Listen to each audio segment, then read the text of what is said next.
Olá, seja bem-vindo. Está começando o programa Análise Direta aqui dos estúdios da RIT em São Paulo, para todo o Brasil e mais 55 países, para o mundo todo pela internet. Nosso assunto hoje é a solidão. É um problema em todas as idades, mas é mais delicado na terceira idade. Um problema que está por trás e também mascara outras doenças, outros problemas, e é o nosso assunto de hoje. A gente vai falar com dois especialistas. A geriatra, a doutora Ana Catarina Rodrigues Quadrante, e o psicanalista Alexandre Pedro. Primeiramente, sejam bem-vindos. Obrigado por aceitar o nosso convite. Muito obrigado. Obrigada pelo convite. Alexandre, eu queria começar com uma definição, da solidão. Solidão é necessariamente estar sozinho, ficar ali isolado? A solidão não só não é o ato de estar sozinho, ou o fato de não ter ninguém por perto, mas ela é um estado de espírito. Muita gente vive em famílias repletas de entes e se sentem sozinhas, Então, o comportamento que está por trás da solidão é o que leva a esse sentimento, a essa sensação, e faz com que as pessoas se sintam cada vez mais solitárias. Doutora Ana Catarina, a solidão se confunde muito com a depressão, ou a depressão está lá no meio da solidão, é um dos problemas da solidão? Eles são assuntos intrincados. Então, as pessoas solitárias têm mais depressão do que as que não se sentem solitárias. E essa falta de contato, de relações interpessoais, de saber que tem alguém para contar, para confiar, com certeza predispõe a evolução de um quadro depressivo. E com isso a gente evolui para outras doenças, porque a depressão, o isolamento social vão contribuir para diminuição cognitiva, você não vai interagir e crescer da parte cognitiva com as outras pessoas, e ainda pode piorar a saúde física mesmo. A gente tem vários estudos que mostram que os hormônios inflamatórios aumentam nos indivíduos que sentem a solidão. E com isso aumenta o risco de algumas doenças crônicas, inclusive o infarto do miocárdio e acidentes vasculares cerebrais. Então, quanta coisa está junto, nesse meio. E esse é um desafio que vai ficar cada vez mais frequente para o Brasil por causa do aumento da população de idosos, E inclusive com famílias menores, filho único, Sim. Poucos filhos, às vezes o filho morre mais cedo, a pessoa fica viúva. Como que o brasileiro culturalmente lida com o idoso? Hoje a gente já tem eu acho que o nosso país ainda não consegue lidar nem muito bem com a criança ainda. Então a gente está tendo que viver essas duas etapas. A gente ainda não conseguiu resolver o problema da infância e do crescimento, e agora já tem uma população de idosos muito grande. Estima-se que em 2050 a gente vai ter 66 milhões de idosos. Isso vai ser 1/3 da população. E hoje a gente já tem dos idosos, 15,7%, isso do último censo de 2015, vivendo sozinhos. Então já é uma realidade idoso viver sozinho, não é exatamente necessariamente solidão, mas já é um assunto a gente preocupante. sabe que o isolamento pode levar à sensação de solidão, embora tenha a sensação de solidão mesmo em meio a outras pessoas, como o Alexandre já disse. Complementando essa questão, se nós entendermos que a solidão é um sentimento, e as nossas crianças, como a doutora muito bem disse, já estão passando por esse processo de solidão, a tendência é que daqui a alguns anos nós tenhamos muito mais idosos se sentindo sozinhos, porque é uma crescente. Ao mesmo tempo que essas crianças hoje vão envelhecer, a gente tem as pessoas que estão em outras faixas etárias que também vão envelhecer com essa mesma percepção. E a solidão que se manifesta, talvez de uma forma mais acentuada na terceira idade, é algo que já estava se manifestando a vida inteira?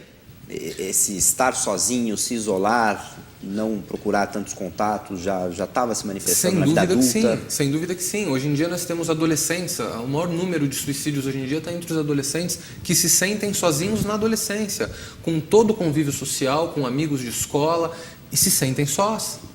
Então, a tendência é que esse sentimento ele nasça lá atrás, na infância, na primeira infância, na adolescência. Isso vá piorando ao longo dos anos, porque quanto mais velho, mais ele se isola desses núcleos sociais.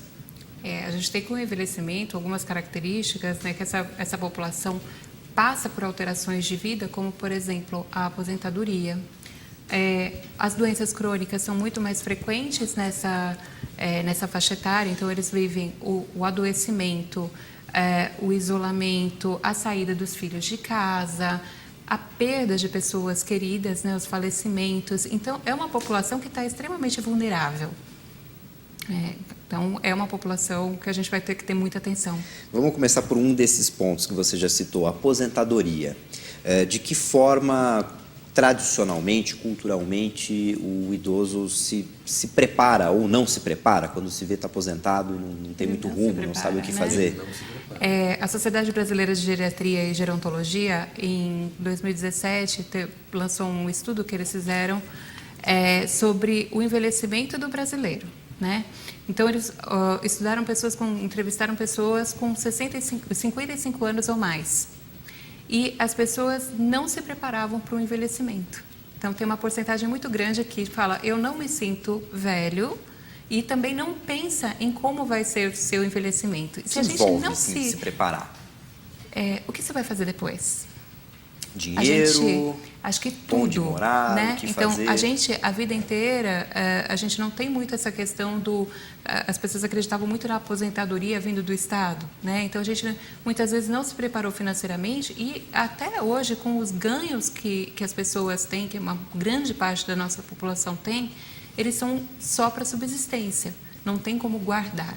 Né? E esse preparo ele vem se dando nas últimas gerações, né? Se você pegar gerações anteriores, as nossas, eles se preparavam menos ainda, né? Eles ficavam aguardando aquela aposentadoria que hoje nós sabemos que não é suficiente para um idoso sobreviver. O valor, né? No caso, o valor.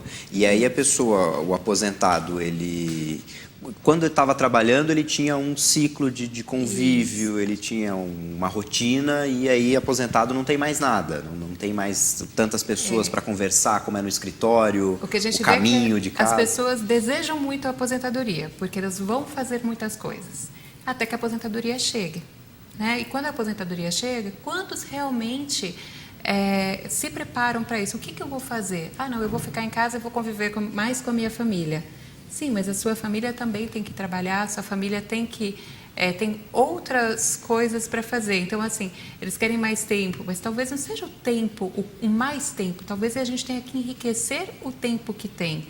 Mas as pessoas muitas vezes não se preparam para isso. Formar redes sociais. Então, a minha rede do escritório, a minha rede do trabalho, aquilo era já estava estruturado. A gente estruturou uma nova rede, a gente criou novos desafios. O que a gente vai fazer daqui para frente? Né? E a gente tem coisas que são custosas, mas a gente tem várias atividades que não necessariamente precisam desembolsar muito dinheiro. A gente tem atividades físicas que as pessoas podem fazer com custos baixos e às vezes até sem custos, grupos de terceira idade. Então, o importante do envelhecimento é a gente estar vivo. A gente tem que se envolver. Sem dúvida. E complementando, um idoso que se aposentou aos seus 65 anos e não se preparou para isso, ele ainda tem um sentimento de inutilidade. Então, poxa, eu não sirvo mais para nada, né? Então ele vai adoecer. E junto com esse adoecimento, ou paralelo a esse adoecimento, vem junto a solidão. E ele vai se fechando cada vez mais nesse universo. E como driblar essa sensação de inutilidade, como você falou? A pessoa trabalhava, tinha ali, se sentia útil, tinha uma função, de repente não tem mais. Isso é uma questão muito delicada, porque antes dele driblar essa sensação, ele tem que perceber essa sensação. Ele tem que entender que ele chegou nesse ponto. Ele tem que entender que ele está se sentindo inútil e sozinho. E esse é o primeiro grande desafio. Uma vez que ele identificou isso, ele vai ter condições de procurar ajuda e procurar alternativas para fugir desse sentimento. Acho que esse é o melhor caminho. Muitas vezes não se percebe a solidão, se percebe outro problema. Exatamente. É uma dor que não passa, é a depressão propriamente. A solidão está ali, é a causa. Inclusive, nos seus atendimentos como psicanalista, o idoso, a pessoa que vive esse problema de solidão, ele procura você para tratar da solidão? Não, nunca ninguém me procurou para tratar a solidão. Eles me procuram por vícios, por comportamentos compulsivos com comida, com álcool. Como a doutora bem disse, a questão das inflamações, dores de artrite, artrose, fibromialgia. E aí a gente acaba descobrindo na sessão que a gente tem um problema anterior a esse, que é a solidão. E a solidão leva eles a esse quadro. como que são esses vícios? É uma forma de driblar a solidão? O vício é uma forma de disfarçar. suprir aquele vazio, porque existe um vazio. A solidão é exatamente o vazio, né? Independente de estar sozinho ou acompanhado, a solidão é o vazio, né? E no momento que ele se vê nessa circunstância, com esse sentimento, ele começa a buscar subterfúgios para preencher esse vazio de alguma forma. E aí vem o cigarro, o álcool, a comida, os jogos, e aí isso se torna um grande problema. E aí tem o ciclo vicioso, que aí por causa, vicioso até redundante, mas por causa do vício, ele se isola mais. Sim, é uma bola de neve. Ele já estava sozinho, usou E aí álcool, ele gasta se isola mais do que ele podia, ele tem mais um problema que é o financeiro, então isso se torna uma grande bola de neve.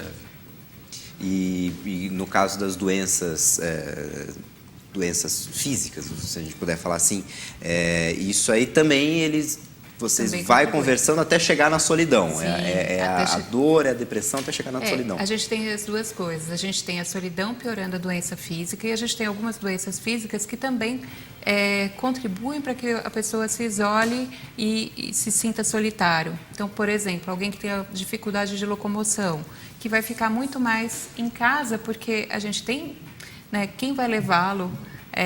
A gente não tem uma acessibilidade muito grande no nosso país, né? E é um problema do mundo todo. Sem dúvida. Né? E aqui no Brasil a gente sabe que a acessibilidade é complicada. Quem tem, por exemplo, uma incontinência urinária, que é algo muito comum, principalmente em mulheres idosas, essa mulher vai começando a ficar cada vez mais restrita, porque se eu saio e acontece um acidente, eu não gosto de ficar muito tempo fora de casa.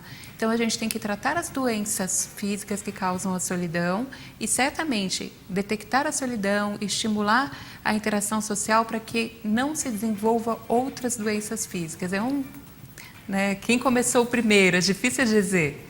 A gente vai fazer o nosso primeiro intervalo. Mande mensagens, comentários, perguntas para a gente no Facebook do programa Análise Direta, pelo canal do Hit Notícias no YouTube, na playlist do programa, ou então você manda também pelo WhatsApp, o código é o 55, para quem está fora do Brasil, 55 11 99 224 7760. A gente volta já.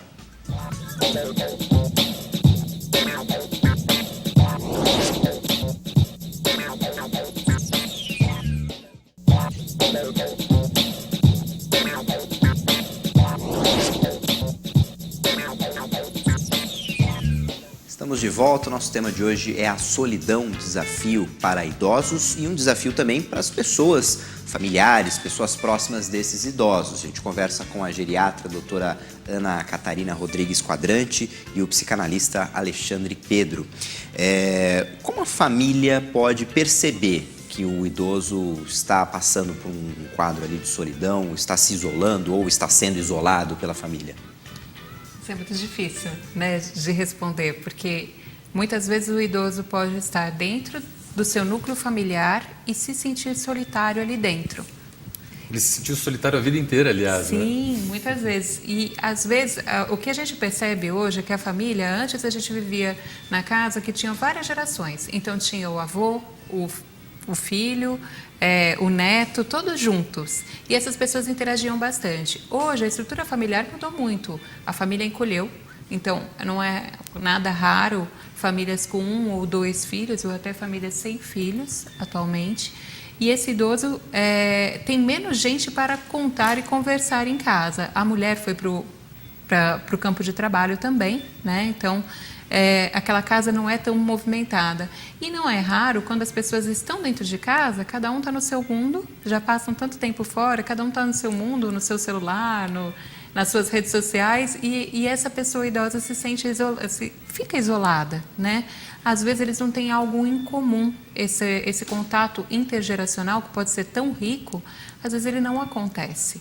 Então, se não tem algo em comum, alguma coisa que eles possam desenvolver juntos, o idoso fica isolado. Eu acho que a primeira coisa é isso.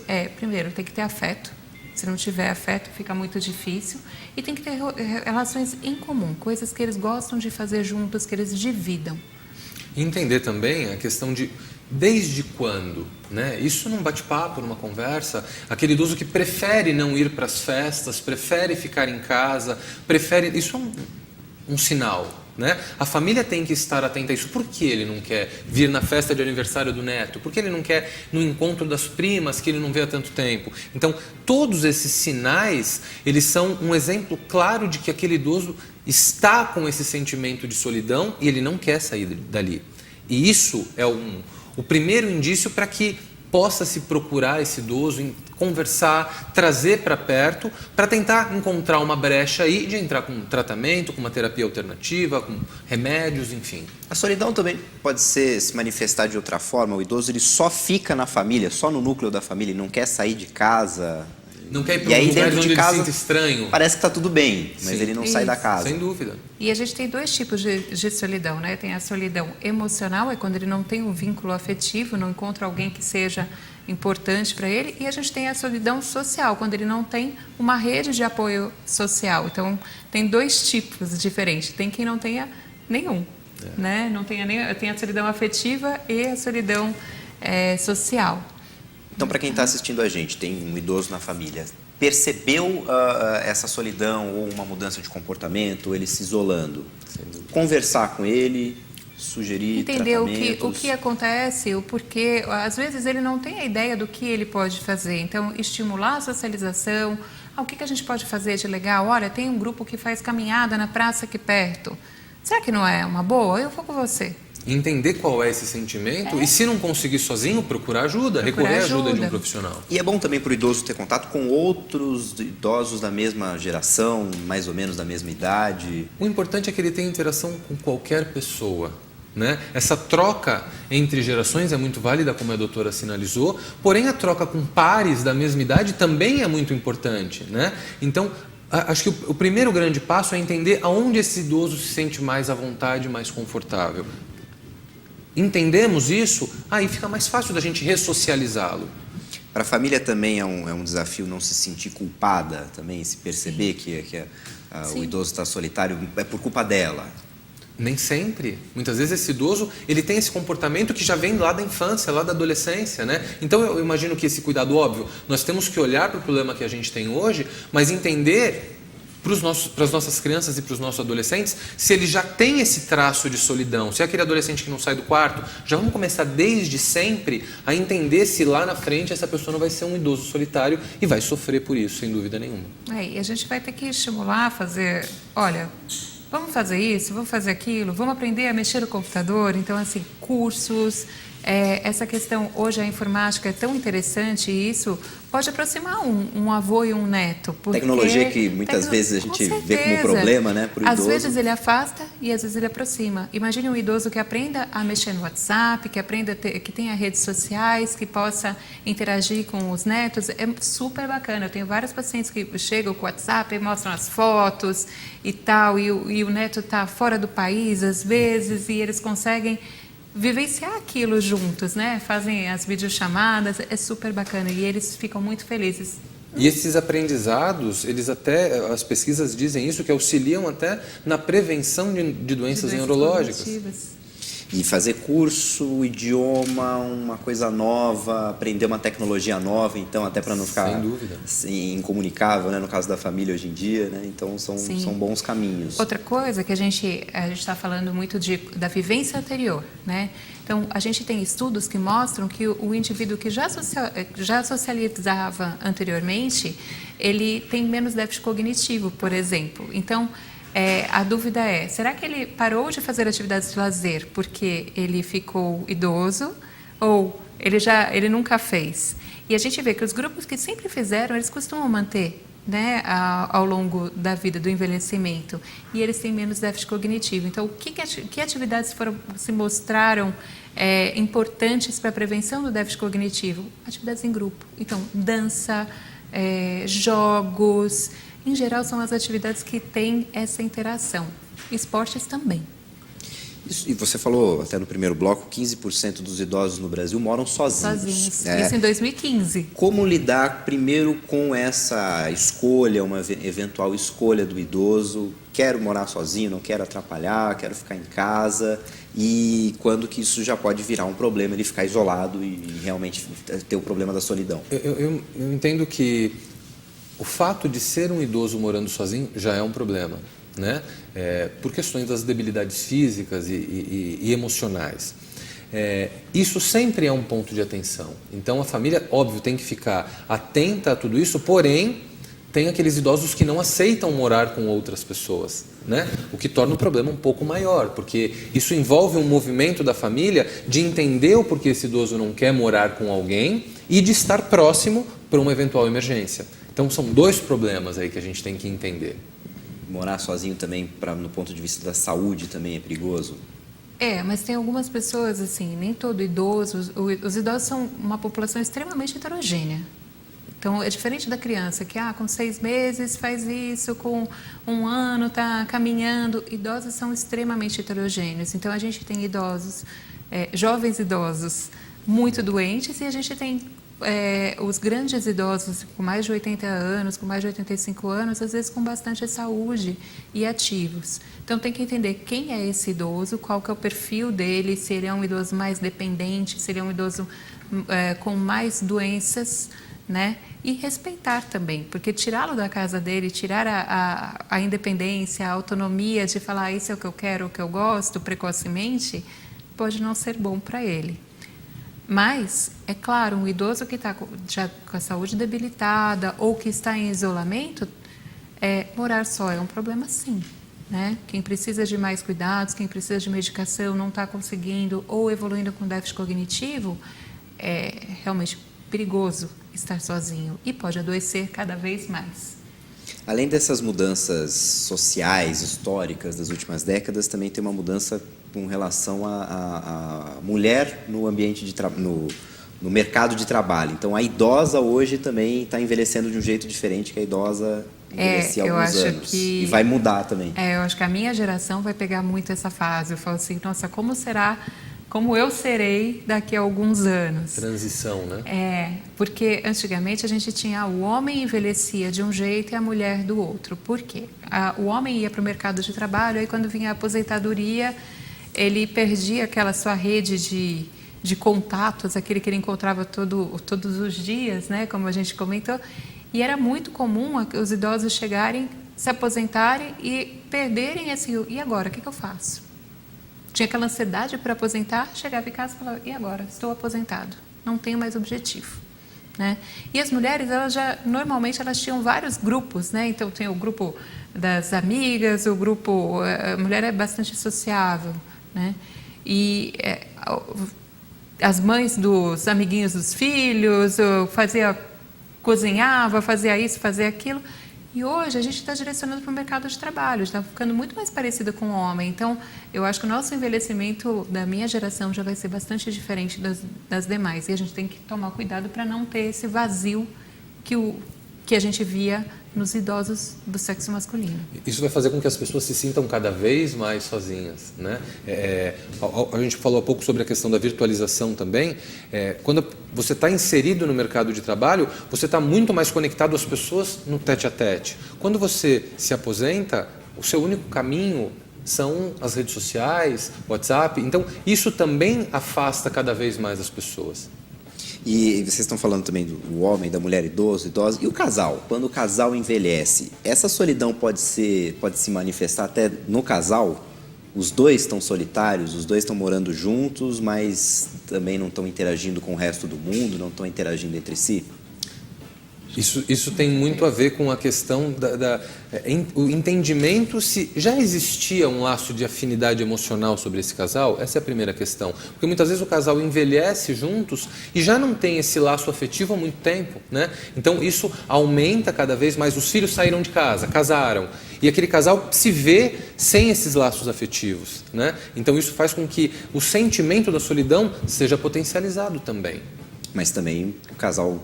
envelhecer junto também é bom. Mas a gente também tem alguns estudos que mostram que quem é casado, quem tem um companheiro, né, casado, assim, tem um companheiro, tem uma companheira, eles envelhecem mais felizes, tem um envelhecimento mais tranquilo, menos solidão. Então, na média, tem menos. Por isso que é importante olhar caso a caso. Caso a né? caso. A gente vai fazer mais um intervalo, daqui a pouco a gente volta nessa conversa sobre solidão. Mande sua pergunta, mande dúvidas pela nossa página do Facebook, programa Análise Direta. A gente volta já.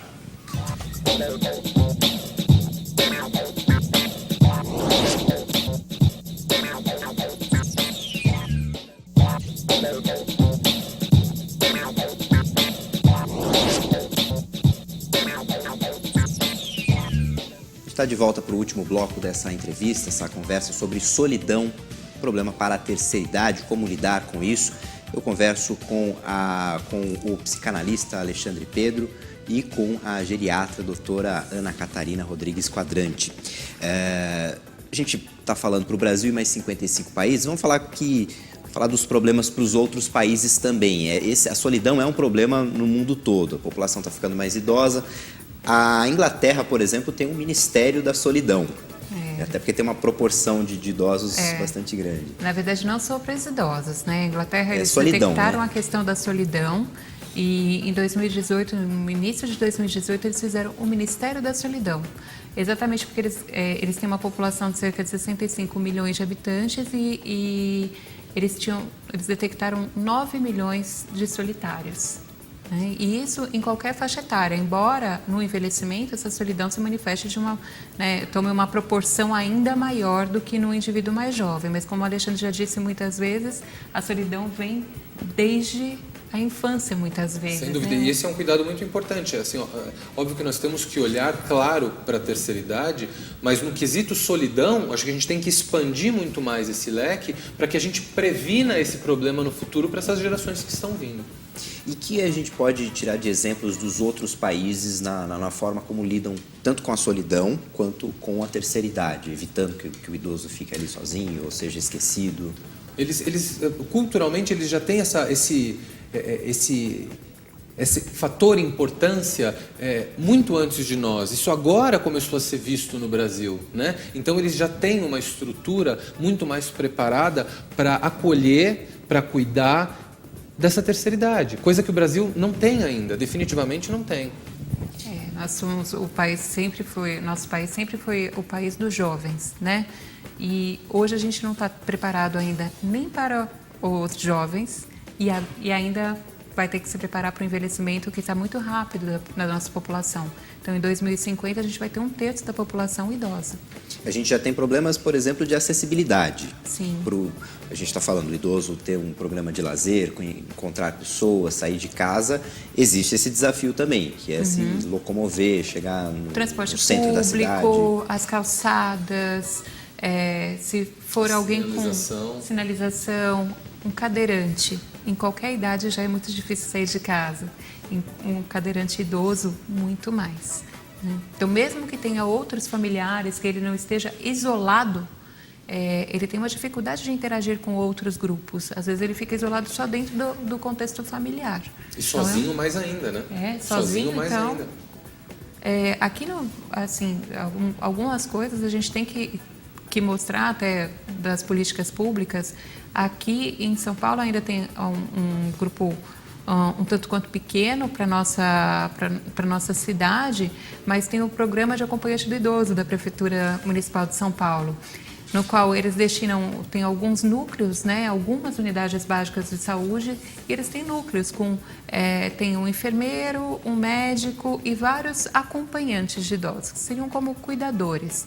Eles não vão ficar como cuidador ao lado de cada idoso, acompanhando tudo que ele faz. Mas, por exemplo, eles vão agir naqueles idosos que estão isolados e com mais vulnerabilidade. Então, o idoso tem dificuldade de sair e fazer compras. Ele está naquela região da unidade básica de saúde. A unidade básica de saúde percebeu essas dificuldades. O cuidador pode ir com ele uma vez por semana para fazer compras. Ele pode, tem dificuldade em lavar os cabelos, em tomar um banho. Pode ir de tanto em tanto tempo para ajudar nesses cuidados. E isso é muito interessante. O que eles querem é que essas pessoas tenham um melhor cuidado da sua saúde e da sua qualidade de vida. Isso também é uma socialização. Super bacana. Né? Ele tendo alguém que ele pode conversar, que ele pode ter como companhia, é uma baita socialização. É aquilo que a gente falou, né? Tem a solidão social. Então, ele encontra alguém para contar, uma rede de apoio. Então, a gente tem que falar das políticas que também... Nós temos coisas ainda pequenas, eu acho que a gente tem que colocar isso para as pessoas, até para que isso cresça, porque a gente vai ter gente suficiente para ser cuidada, né?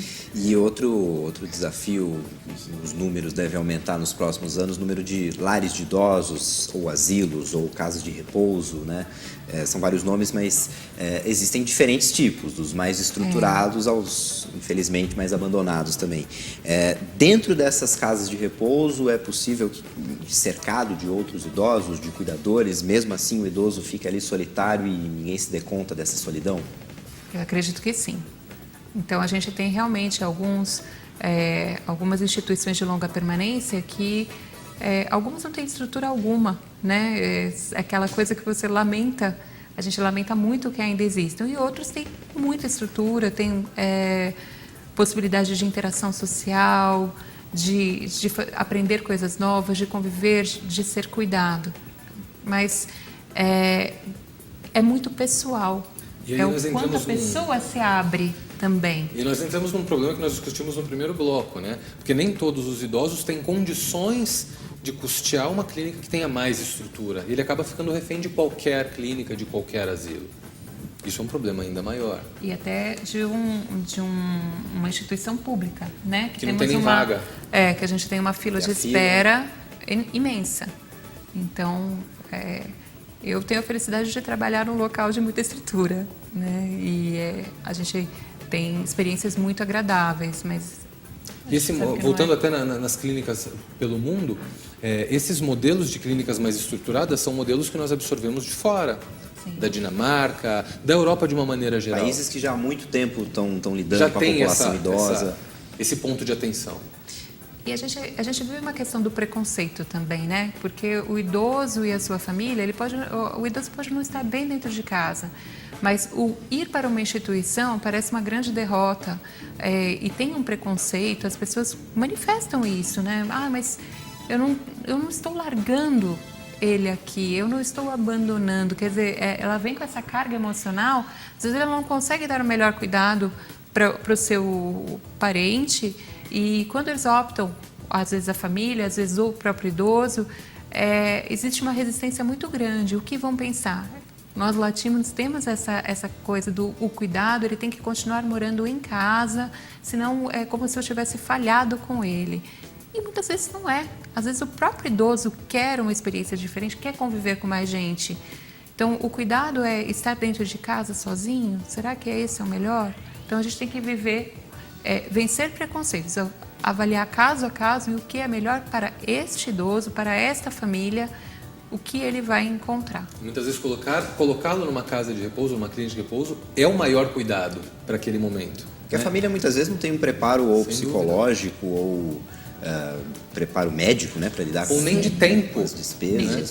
Nem de tempo. O tempo é o nosso bem mais precioso. E a gente tem experiências muito bacanas, por exemplo, de pessoas que estavam no cuidado e estavam extremamente desgastadas a relação. Imagina alguém com um déficit cognitivo não muito grave, mas que não, eu faço desse jeito, eu faço aquilo. Então começa a divergência entre filhos e pais e a briga e aí quando acaba indo para um residencial, às vezes você tem aquele, o cuidado está com outra pessoa, agora a gente consegue curtir coisas diferentes. Então, às vezes vem o que as pessoas acham que é só afastamento, às vezes vem uma aproximação, né? Um retorno dessa família e essa quebra da solidão. Né? O idoso está num outro endereço, está em outro lugar, mas não necessariamente sozinho. Às vezes a relação melhora.